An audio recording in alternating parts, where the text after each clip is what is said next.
So, Matthew 6, verses 19 and 20. What's the contrast that is given? What does Jesus say? Don't do this, do this. What's the contrast?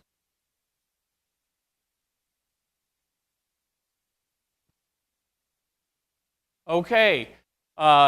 Seeking earthly treasures, building up earthly treasures, or heavenly treasures. Why? What are some of the problems that Jesus points out here? Hey, earthly treasures, what are the threats? What are the threats? Okay, thieves break in and steal. We don't have that kind of a problem around them. Okay, they're temporary from what standpoint? What do they end up? Two standpoints, really. In what ways are they temporary?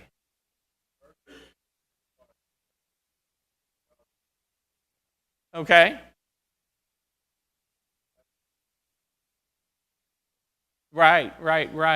Yeah, and so the temporary nature, what he ends up pointing out is moth and rust destroy. You have depreciation problems if you're an accountant, right? Or different things like that. Well, everybody has depreciation problems. Accountants just factor that in, I guess.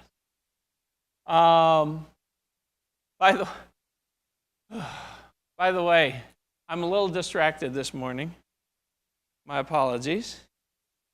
But when you get a call from your wife at 9:15 saying the van broke down in Florida, well, thankfully on the campus instead of on the highway, it sounds like a transmission problem. Where transmissions break might be added in here in a modern translation. That might be part of the message or something, I don't know. Yeah. And so Bethany's plans have changed because of the unreliable nature of treasures on earth. That was a treasure of a van. I'm speaking in past tense now. I'm going to cry. And if she's watching right now, she's like, this is not funny right now. So you shouldn't be laughing.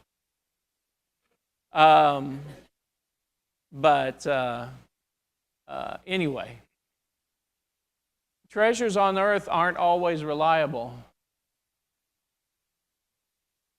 What happened when the market crash of the 1929 market crash? What did some investors do? Committed suicide because where was all their life built up in?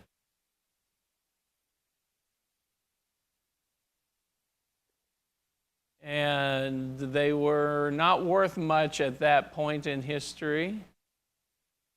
And that was all they'd built up for themselves, was leaning on that. But the contrast is, hey, you've got things that are treasures on earth, and yet what you need to lay up are treasures in heaven. Treasures in heaven. And why is it so important that the focus of what you treasure has to be in the right place? Because where your treasure is, what? Okay, that's where your heart's going to be. Your heart is going to be, and your mind, your focus is going to be either toward maintaining and building up and propping up and defending temporary things here, or having a focus toward the godly things, the spiritual things, putting priorities in spiritual order. But this is an easy thing to say, but it's really hard to check ourselves and say, well, wait a minute, do I maintain a proper priority about this?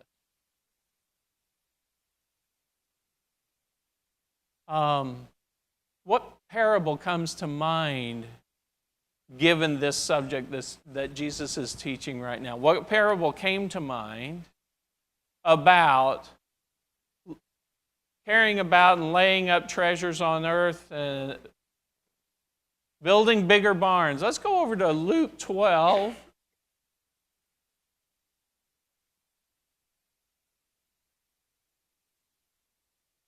And by the way, I will say, and I'll try to get off of this, but I'm still distracted.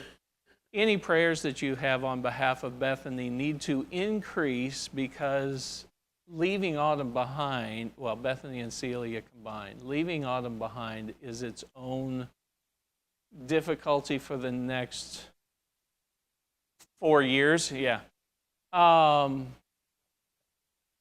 No, we're not. Yeah, that's right. That's right. Once in Florida, always in Florida. That's right. You know, this on top of things is really not a good thing in this moment. So I would appreciate prayers for her to make wise decisions down there with me trying to help up here. Okay, focus. Luke 12, verses 13 through 21. Who can read that for us, please? Read it loud.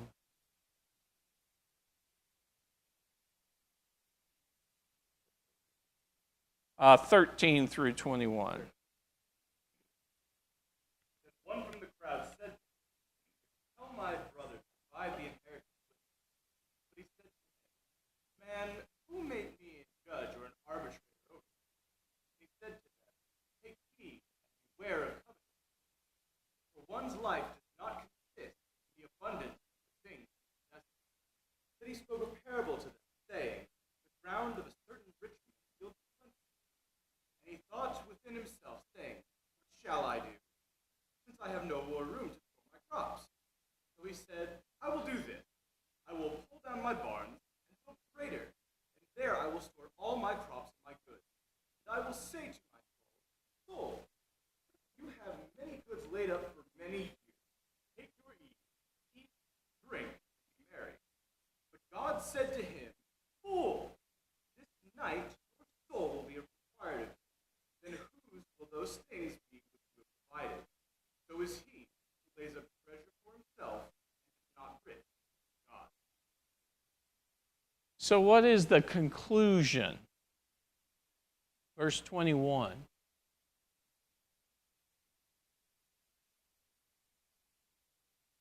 Okay, and this is just a restatement of exactly what he's trying to say in Matthew 6 of what, we're going to need to think for ourselves and say, wait a minute, to what extent am I consumed with laying up treasure for myself for my comforts here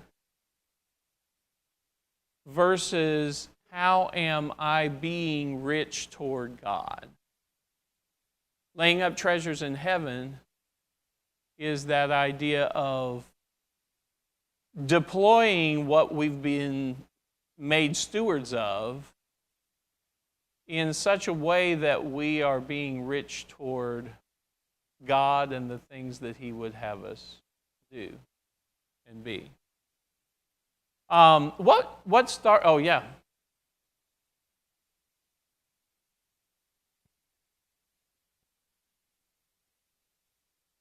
I'm sorry, can you say that again?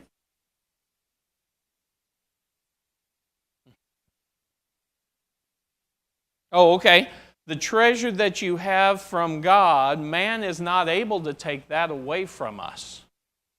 And that is something we need to feel an assurance about and feel very thankful for that eternal nature of that as well. Yes.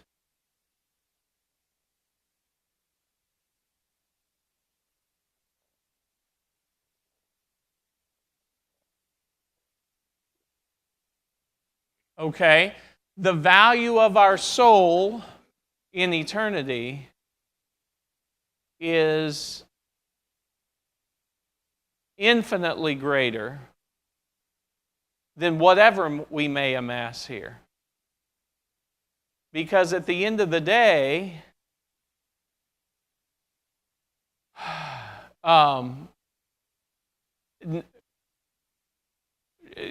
it doesn't matter where the soul.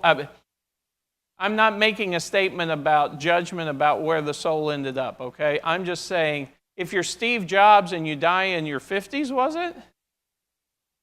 You amassed so much, but it still was cut short. Doesn't matter how old Bill Gates gets, if his soul isn't where it needs to be, then he had a really short, successful ride that compares nothing to the eternity every single one of us is going to have. You look at Michael Jackson made and spent more billions than I can imagine. You think in some ways success? Apparently a tortured soul even with all those billions in just not feeling satisfied. And example after example of, guess what? Every one of us dies, and nowadays every one of us dies within 107 years. I say that because I ended up knowing some lady who lived to 107, so that's my dad's benchmark. He's got 10 more years to go. You know, he's like, get to 107. No. He's really not like that. He's like, I'm ready to go home. But anyway, yes.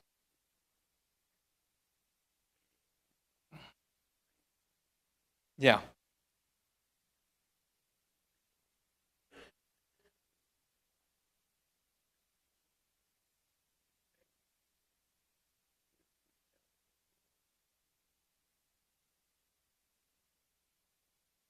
Mm. Right.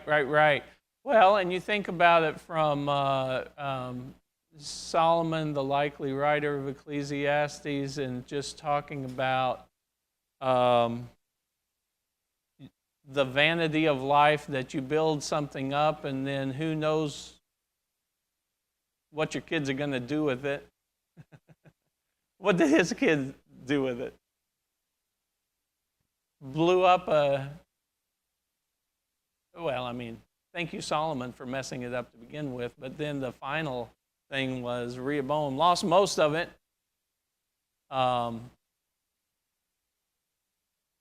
Because it's all temporary, and if we're not careful, it takes our focus away from how to be rich toward God. Yeah.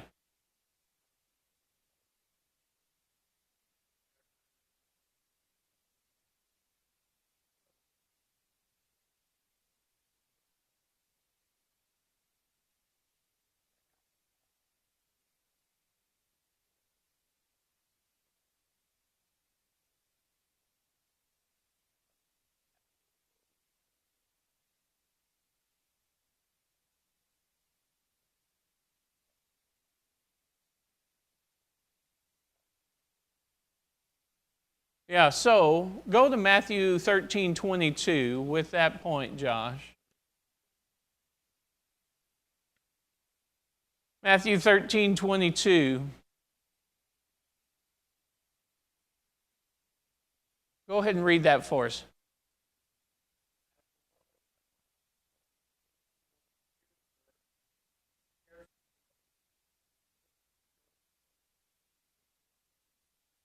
Yeah. And so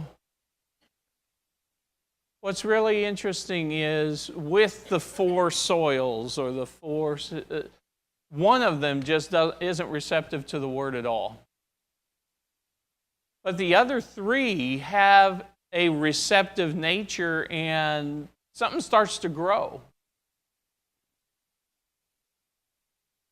And yet, in receiving the word and starting to grow in applying the word to our lives, this particular thorny patch is that worldly cares and how riches deceive us into paying too much attention to trying to develop them.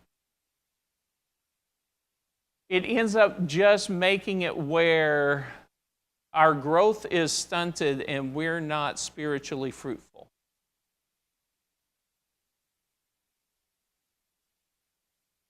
And if our growth is stunted and we don't bear fruit,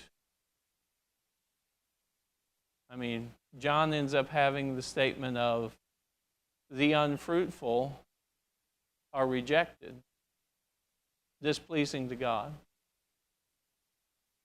We see that in this parable as well. That unfruitfulness, because of that distraction, we ended up not being rich toward God the way we should. So there are Christians who fall away. There are Christians who are fruitful, whether 30 or 60 or 100. But there are Christians who look like they're Christians the whole time,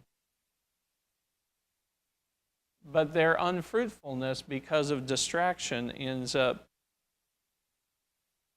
being judged ultimately. While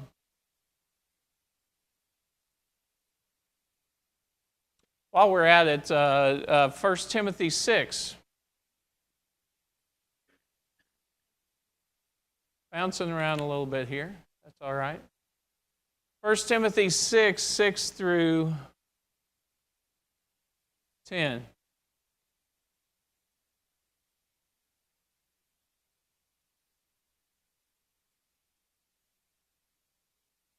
Paul ends up saying early on, godliness with contentment is great gain. But what's the warning later on? Is it verse 9 and 10? Go ahead and read verse 9 and 10.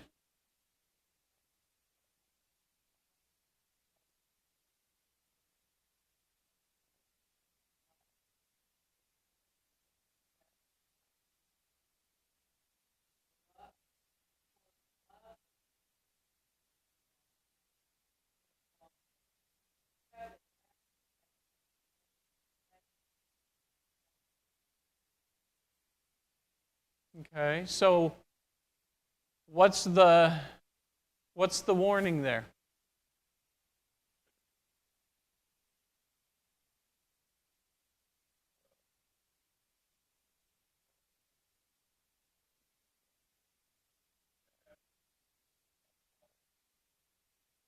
Okay.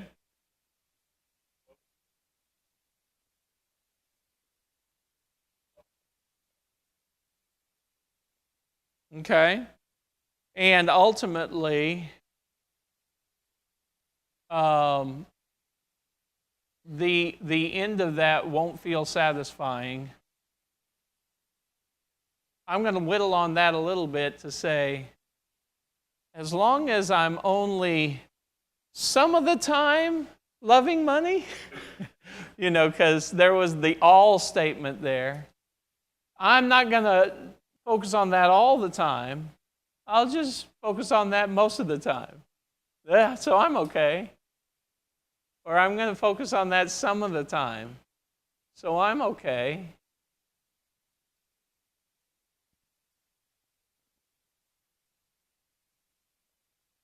Mm-hmm.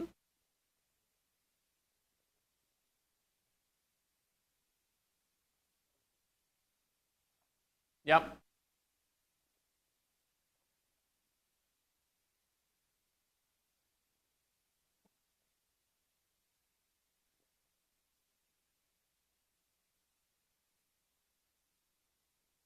Mm-hmm.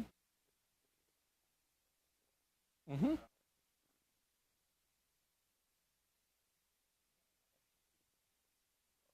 Right.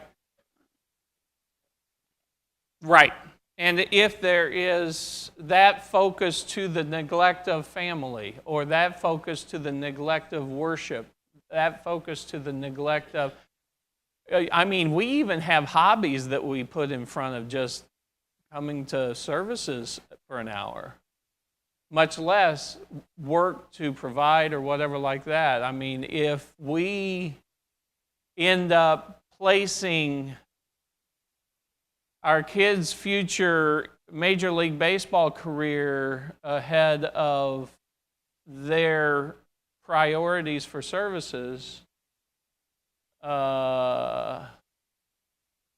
where is our treasure?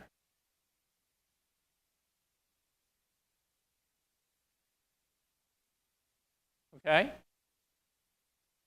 Right.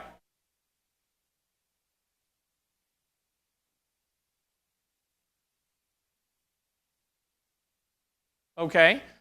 And that goes back to Matthew chapter 6 and verse 24. Matthew chapter 6 and verse 24 ends up getting to it directly there, which is you can't serve two masters. And the particular, I mean, it could have been God versus which idol, right? Which ends up getting in the way of God.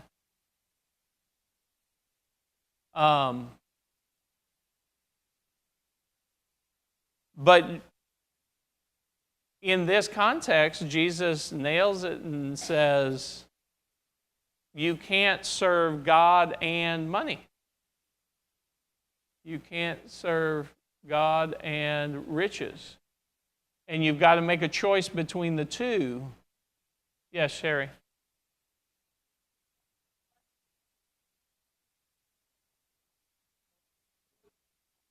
Mm-hmm.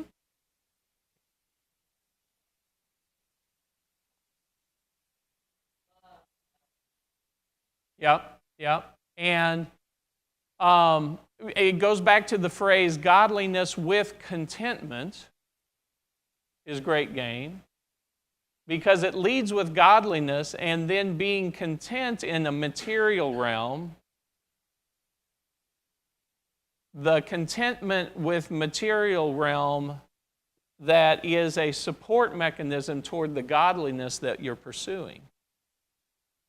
Godliness is the first statement. Yes.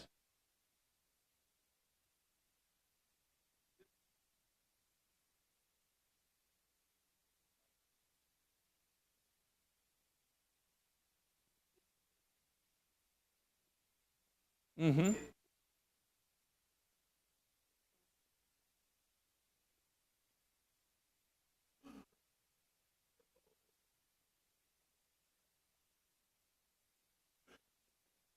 Mm-hmm. Right. Right. Right. That's exactly right. We need to guard against jealousy or envy, or my goal is I've got to catch up with the Joneses, whoever the Joneses are. And if I'm not keeping pace with whatever it seems like everybody else is doing, then am I allowing that to eat myself up inside? Right, right, right.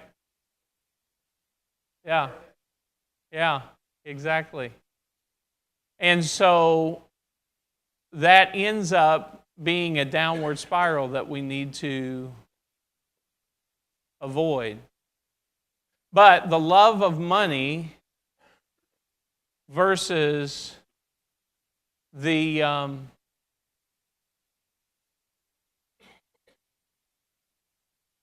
love of God. And what we'll see next week, we're going to keep building on this. What we're going to see, the ultimate conclusion toward this is seek first the kingdom of God and His righteousness, and the things that we need within to be content, God assures that's going to fall into place if we're pursuing how God has instructed us to live a godly life. God assures that will fall into place. It may not be the American definition of I ought to be content with something, but it is a real viewpoint of it. We'll go back to let's go back to verses 22 and 23 of Matthew 6.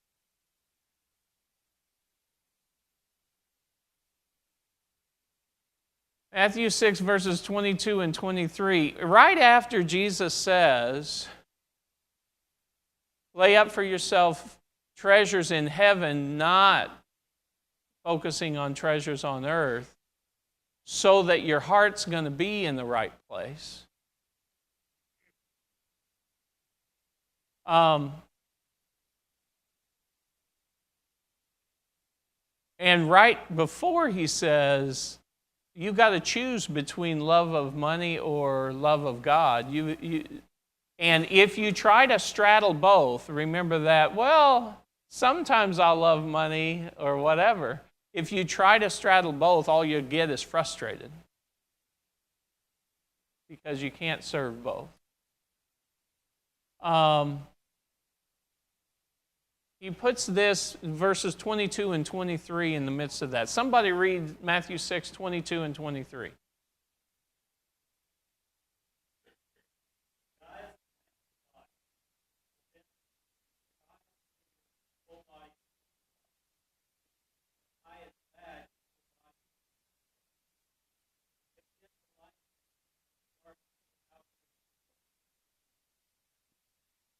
Why is that between these passages?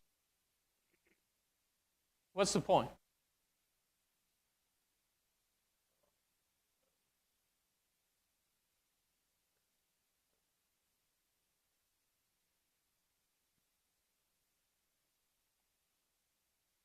Okay. And so are we focusing in the right, good direction? That's going to be light. Or are we focused in the worldly, earthly direction? That's going to be darkness. How do we see things? How do we view things, right? What are we viewing things through the godly lens that is going to bring light into our life? Or is the lens we've got a worldly lens? And the only thing that we may think we are seeing, but if we're having a worldly lens, that life is darkness. That life is stuck in darkness. That's the contrast being made. Yes?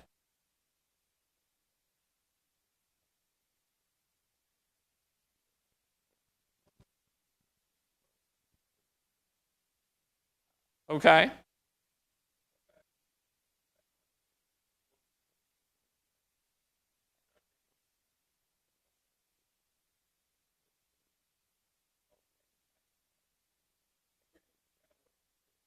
Yeah, and are you interpreting it from the guidance that God has given you about how to see that? Or are you interpreting it from an earthly, worldly perspective?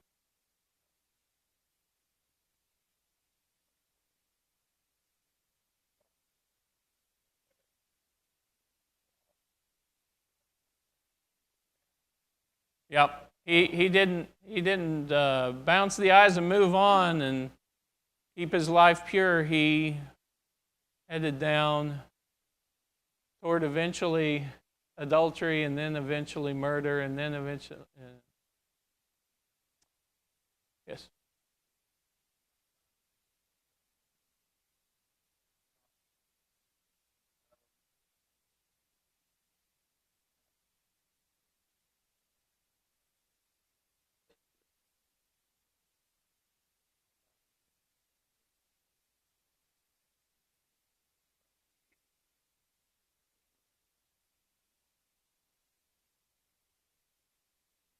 Yeah, it does. It does, because, what is the level of comfort by which to be content? You know? Yeah.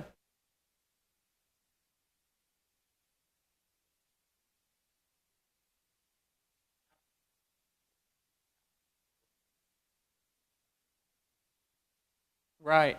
Well, and so that takes us to the rich young ruler. We can jump down to the rich young ruler. I need to get back to something here, so I'm marking it, so maybe I will. Who knows? Matthew 19, verses 16 through 30. And Mark has a similar passage. Probably Luke does too. I don't recall. But the rich young ruler wanted to feel good about his serving God and having God in his life. And so when he came to ask, what must I do to inherit eternal life? The first answer was like, yeah, all right, I've been paying attention to that. And then somebody who's comfortable in their way of life that also has a God element in it, and probably decently taking it seriously. I'm not saying he's not taking it seriously to a decent extent like we do in our culture with our comforts. Jesus ends up saying something that is the most challenging. Why? Because he's like, hey, I'm in pretty good shape. But Jesus, knowing his heart and knowing what really was first in his life was the comforts that he had, Mark ends up telling us Jesus wasn't just slapping him down just to put him in his place.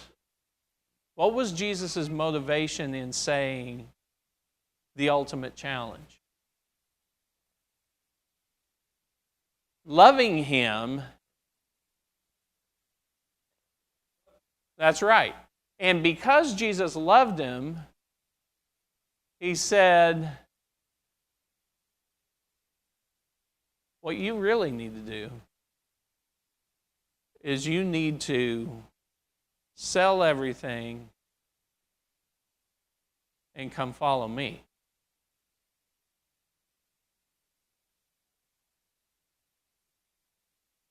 I would love to think that eventually, somewhere down the line, he decided to do that. But we have no idea. Most likely, the initial answer was, that's too much. That's too much to do.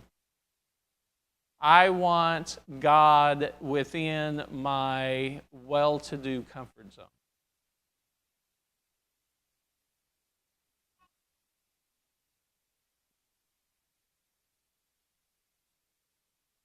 What was Job's reaction to when everything was stripped away from him?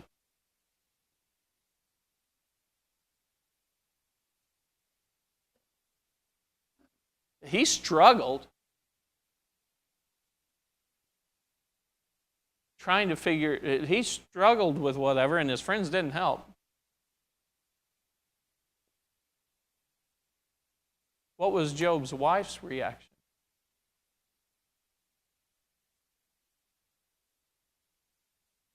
Curse God and die.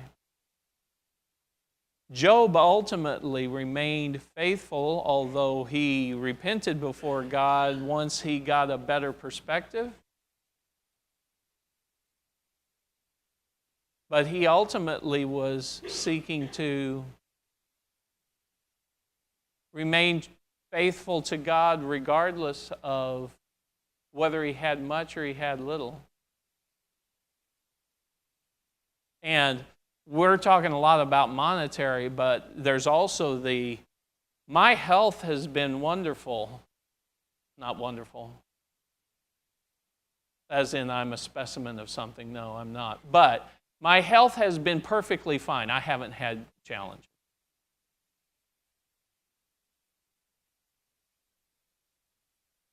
I see peers of mine who have, or younger, who have died of ALS or otherwise.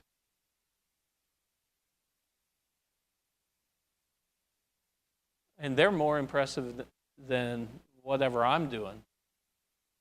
They were more impressive struggling through that death.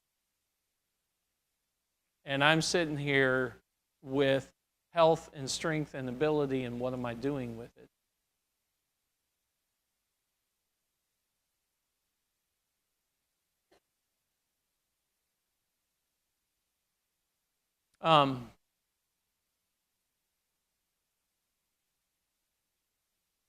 The follow-up to the rich young ruler and Jesus saying, the thought was, hey, if someone is blessed materially, that must be a blessing from God such that they must have things going right and they must be more righteous or whatever like that. So when Jesus ends up saying it's really hard for a rich man to enter the kingdom of heaven, they're like, we thought all those rich folks must have been the ones more blessed. They must have it together, and that's why God was blessing them materially or whatnot like that. But Jesus said it's really hard for a rich man to enter into heaven. So they flip around and they said, well, are we okay? Because we've given up a lot in order to come follow you. Remember the sell your stuff, give it to the poor, come follow me. They're like, well, we're in the come follow you camp.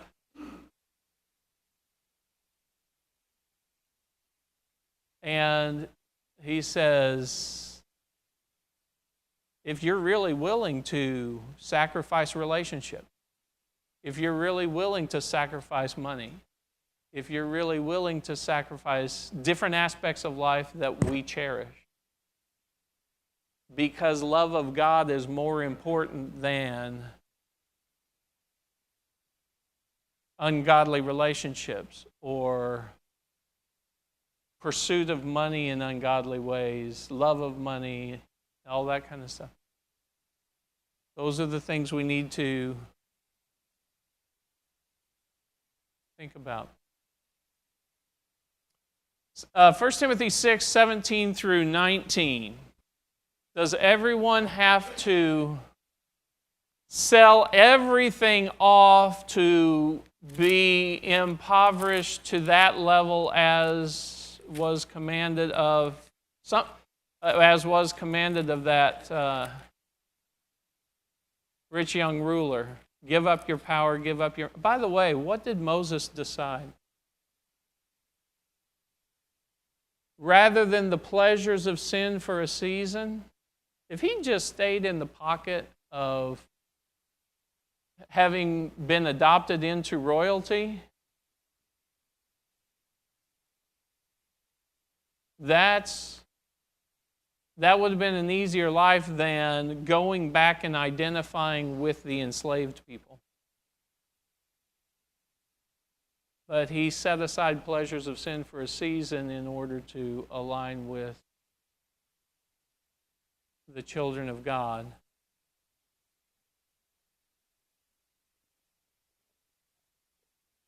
Uh-huh.